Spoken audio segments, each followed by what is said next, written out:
اور لوگوں کو بھی اس کے متعلق بتایا کرتے تھے۔ قتیلہ نے ان سے سن رکھا تھا کہ آخری نبی کا زمانہ بہت قریب ہے۔ آج کا عنوان ہے ہاتھی والے۔ کعبہ دنیا میں ہمیشہ سے ہی مرکزی اہمیت کا حامل رہا ہے۔ دنیا بھر سے لوگ اس گھر کا حج کرنے آیا کرتے تھے۔ 1035 کلومیٹر دور جنوب میں یمن کا شہر صنعا واقع ہے۔ یہاں شاہ حبشہ کلیب کی حکومت تھی۔ ابرہہ شاہ حبشہ کی طرف سے لشکر کا سردار تھا۔ ابرہہ ایک سخت مزاج اور جنگجو شخص تھا۔ اس نے بغاوت کر کے وہاں کے گورنر کو قتل کر دیا، جس کا نام اریات تھا۔ اس کے بعد ابرہہ خود گورنر بن گیا۔ واقعہ کچھ یوں ہے کہ 543 عیسوی میں یمن کے گورنر اریات اور لشکر کے سربراہ ابرہہ کے درمیان اقتدار کی جنگ شروع ہو گئی۔ اریات نے مشورہ دیا کہ بجائے اس کے کہ ہم اپنے حمایتیوں کے ساتھ جنگ کریں جس میں بہت سے لوگ مارے جائیں، ہم ایک دوسرے کے ساتھ لڑائی کرتے ہیں، جو فاتح ہوگا وہ حکومت سنبھال لے۔ اریات اور ابرہہ کی آپس میں دو بدو لڑائی ہوئی تو اریات کے وار سے ابرہہ کی آنکھ، ناک اور ہونٹ کٹ گئے۔ ہونٹ کٹنے کی وجہ سے ابرہہ کو ابرہہ آشرم یعنی ہونٹ کٹا کہا جاتا تھا۔ ابرہہ نے اس لڑائی سے پہلے ایک سازش تیار کی۔ اس نے اپنے غلام عتودہ سے کہا کہ موقع ملنے پر تم اریات کو جب وہ مجھ سے لڑائی میں مصروف ہو وار کر کے قتل کر دینا، میں تمہیں اس کا انعام دوں گا۔ ابرہہ کے غلام نے اریات کو پیچھے سے وار کر کے قتل کر دیا۔ اس طرح ابرہہ یمن کی حکومت پر قابض ہو گیا۔ شاہ حبشہ کے علم میں یہ بات آئی تو وہ سخت ناراض ہوا اور قسم اٹھائی کہ میں یمن کی مٹی کو اپنے پاؤں سے روندوں گا اور ابرہہ کی پیشانی کے بال کاٹ کر اسے رسوا کروں گا۔ ابرہہ کے علم میں بادشاہ کی قسم اٹھانے اور ناراض ہونے کا معاملہ آیا تو اس نے چالاکی سے اپنے بال اور یمن کی مٹی ایک تھیلے میں بھر کر حبشہ بھجوائی۔ اس کے ساتھ ایک خط تھا: بادشاہ سلامت، اریات آپ کا غلام تھا اور میں بھی آپ کا وفادار غلام ہوں۔ آپ کے مفادات اور حکمرانی کی حفاظت کرنے والا ہوں، آپ کا تابع فرمان ہوں۔ میرے اور اریات کے درمیان اختلاف تھا جس میں اریات مارا گیا۔ مجھے آپ کی قسم کا علم ہوا ہے۔ میں نے یمن کی مٹی آپ کی خدمت میں بھیجی ہے اور اپنے بال بھی۔ آپ میرے بال اس مٹی میں ملا کر اپنے پاؤں تلے روند کر اپنی قسم پوری کر لیں۔ میں ہمیشہ آپ کا وفادار رہوں گا۔ نجاشی نے حالات کو مد نظر رکھتے ہوئے ابرہہ کو یمن کا گورنر تسلیم کر لیا۔ ابرہہ ایک کامیاب اور عوام دوست حکمران ثابت ہوا۔ اس نے سبعین ڈیم کی مرمت کا کام کیا۔ حج کے موسم میں لوگ یمن سے مکہ کی طرف جانے لگے تو ابرہہ نے پوچھا کہ لوگ کہاں جا رہے ہیں؟ بتایا گیا مکہ میں بیت اللہ کا حج کرنے۔ ابرہہ نے پوچھا یہ گھر کس چیز سے بنایا گیا ہے؟ لوگوں نے کہا پتھر سے بنایا گیا ہے۔ ابرہہ نے کہا مسیح عیسیٰ بن مریم کی قسم، میں بیت اللہ سے اچھا گھر تعمیر کروں گا۔ ابرہہ نے شاہ حبشہ کو خوش رکھنے کے لیے صنعا میں ایک خوبصورت کلیسا تعمیر کروایا۔ ابرہہ نے اس کی تعمیر کے لیے ملکہ سبا کے محل کو گرا کر اس کی اینٹیں استعمال کی۔ اس کلیسا کا نام قلیس رکھا۔ ابرہہ نے کلیسا میں دنیا کے بہترین پتھر لگوائے جو سرخ، زرد، سفید اور کالے رنگ کے تھے۔ کلیسا میں سونے اور چاندی کی سلیب لگائیں، ہاتھی دانت اور قیمتی لکڑی کا استعمال کیا۔ یہ اس زمانے کی سب سے قیمتی اور نایاب چیزیں تھیں جو دنیا کے مختلف حصوں میں پائی جاتی تھیں۔ کلیسا واقعی دیکھنے سے تعلق رکھتا تھا۔ روم کے شہنشاہ نے اس کلیسا کے لیے اسکندریہ سے ایک اطالوی پادری کو بھجوایا۔ اس پادری کا نام گریگنش تھا۔ ابرہہ نے شاہ حبشہ کو پیغام بھیجا، میں نے آپ کی خاطر ایک عالیشان کلیسا بنوایا ہے جسے بادشاہ سلامت قبول کریں۔ مجھے یقین ہے کہ اسے خوبصورت کلیسا پہلے کسی بادشاہ نے نہیں بنوایا ہوگا۔ بادشاہ سلامت، میں اس وقت تک چین سے نہیں بیٹھوں گا جب تک مکہ جانے والوں کو اس کلیسا کی طرف موڑ نہ لوں۔ میں اس گھر کعبہ کو تباہ کر دوں گا۔ جب وہ گھر ہی باقی نہیں رہے گا تو اس کا طواف اور حج کیسے باقی رہے گا؟ ابرہہ کی اس خواہش کی ایک وجہ اقتصادی اور تجارتی سرگرمیاں بھی تھیں۔ اسے علم تھا کہ حج کی وجہ سے عرب کی تجارتی اہمیت اور اقتصادی طاقت قائم ہے۔ عرب کے لوگوں کو دنیا میں مرکزی حیثیت حاصل ہے، وہ ساری دنیا میں عزت پاتے ہیں۔ کعبہ کو ختم کرنے اور یمن کو حج کا مرکز بنانے کی خواہش نئی نہیں تھی۔ اسے کئی 100 سال پہلے حسان بن عبد کلال حمیری چاہتا تھا کہ وہ کعبہ کے پتھر اٹھا کر یمن لے جائے اور حج کے لیے کعبہ یمن میں بنائے۔ جب وہ اس ارادے سے مکہ پر حملہ آور ہوا تو نخلا کے مقام پر اس کا سامنا عرب کے قبائل سے ہوا۔ عرب قبائل کی قیادت فہر بن مالک بن ندر کر رہے تھے، جو رسول اللہ صلی اللہ علیہ وآلہ وسلم سے پہلے 11ویں پشت میں تھے۔ یمن کی فوج کو شکست ہوئی، حسان کو قیدی بنا لیا گیا۔ وہ 3 سال قید رہنے کے بعد فدیہ دے کر رہا ہوا۔ حسان مکہ سے یمن واپس جاتے ہوئے راستے ہی میں دم توڑ گیا۔ ابرہہ کعبہ کو گرانے کی بات سر عام کیا کرتا تھا اور اس بات کا اعلان بھی کروایا کرتا تھا۔ اس کے ارادے کسی سے ڈھکے چھپے نہیں تھے۔ ابرہہ اپنی ساری کوشش کے باوجود نہ تو کعبہ کی مرکزی حیثیت ختم کر سکا، نہ ہی لوگوں کو مجبور کر سکا کہ وہ صنع کے کلیسا کا حج کریں۔ اپنی خواہش کی تکمیل کے لیے اس نے کعبہ کو تباہ کرنے کا ارادہ کیا۔ عرب کے تمام قبیلوں میں ابرہہ کی کعبہ کو گرانے کی خواہش کے متعلق بڑا غم و غصہ پایا جاتا تھا۔ عرب کے رہنے والوں کے لیے کعبہ سے زیادہ مقدس اور کچھ نہیں تھا۔ ایک دن قریش کے ذیلی قبیلے بنی کنانہ کا ایک فرد صنع کے کلیسا میں ایک راہب کے حلیے میں گیا۔ رات میں کلیسا بند کر دیا جاتا تھا۔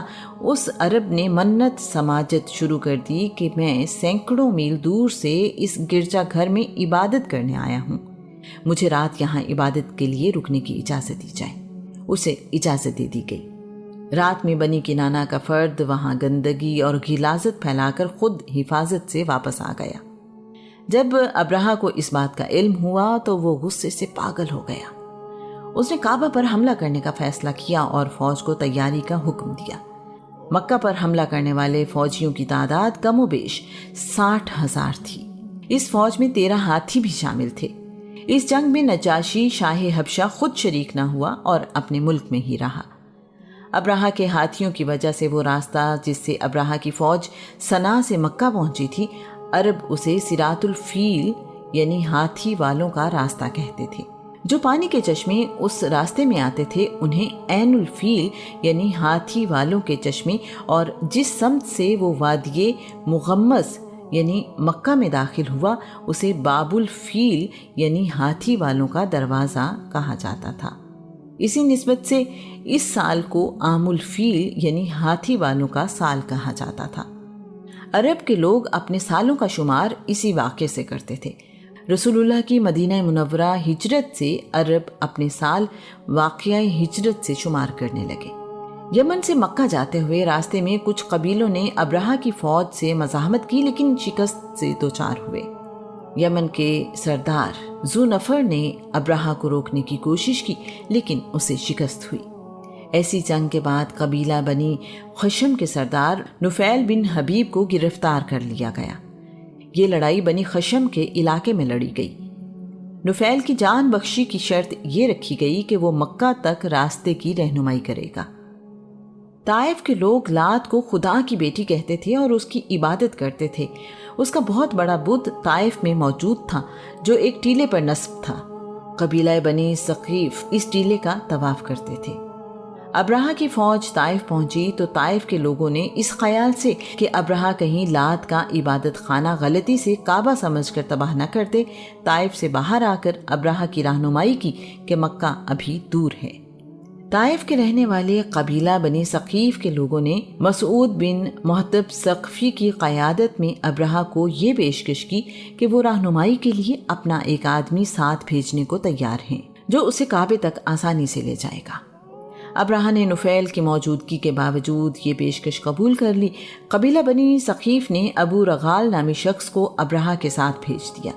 ابرہہ کا لشکر ابھی مکہ سے 3 کلومیٹر دور مغمس کے مقام پر پہنچا تھا کہ طائف سے شامل ہونے والا ابو رغال مر گیا۔ اسے وہیں دفن کر دیا گیا۔ بعد میں عرب قبیلے ابو رغال کی قبر کو پتھروں سے سنگسار کرنے لگے۔ ایسا کئی صدیوں تک ہوتا رہا۔ عرب بنی ثقیف کو یہ طعنہ دیتے رہے کہ انہوں نے لات کا عبادت خانہ بچانے کے لیے بیت اللہ پر حملہ کرنے والوں کا ساتھ دیا۔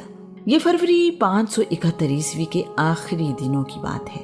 رسول اللہ صلی اللہ علیہ وآلہ وسلم کی پیدائش سے 55 دن پہلے ابراہہ کی فوج نے مغمس میں قیام کیا۔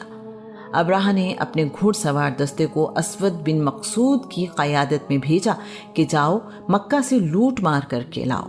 ابراہہ کی فوج کا دستہ مکہ سے بھیڑ بکریاں اور اونٹ لے آیا۔ اس لوٹے ہوئے سامان میں عبد المطلب کے 200 اونٹ بھی شامل تھے۔ ابراہہ نے اپنا ایک نمائندہ جس کا نام ہناتا ہیمیری تھا، اس کو عرب قبیلوں کے پاس بھیجا اور عرب کے سرداروں کو اپنے پاس بلایا۔ اس وقت عرب میں کوئی مرکزی نظام نہیں تھا، ہر قبیلہ اپنے اپنے سردار کے ماتحت تھا۔ عرب قبیلوں کے سرداروں نے مشاورت کی اور عبد المطلب کی سربراہی میں ایک وفد ابراہہ سے ملنے کے لیے بھیجا۔ ابراہہ سیاہ فام حبشی تھا اور حبشہ کی زبان بولتا تھا۔ ابراہہ کے شاہی خیمے میں تخت سجا ہوا تھا، زمین پر قالین بچھے تھے، ٹھنڈے اور میٹھے مشروب سے سراہیاں بھری ہوئی تھیں۔ عبد المطلب ابراہہ کے پاس پہنچے تو ابراہہ قریش کے سردار عبد المطلب کو دیکھتے ہی مرعوب ہو گیا۔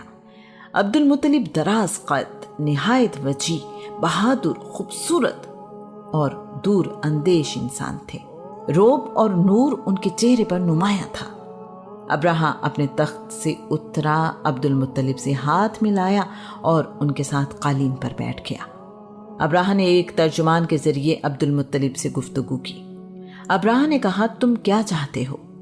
عبد المطلب نے جواب دیا میرے اونٹ واپس کر دو۔ مکہ میں موجود کعبے کی وجہ سے عرب کے لوگ ساری دنیا میں ہی عزت پاتے تھے۔ ابراہہ کے لیے عبد المطلب کا جواب غیر متوقع تھا۔ ابراہہ نے حیران ہو کر کہا عرب کا سردار اور بس اپنے اونٹوں کی فکر؟ میں نے تمہارے بارے میں جو سنا تھا وہ جھوٹ تھا۔ میں تو اس خیال میں تھا کہ تم مجھ سے کعبہ کے متعلق بات کرو گے۔ عبد المطلب نے کہا میں اونٹوں کا مالک ہوں، اس لیے مجھے اونٹوں کی فکر ہے، کعبے کا مالک اور ہے۔ ابراہہ نے کہا تمہیں کعبے کی فکر نہیں؟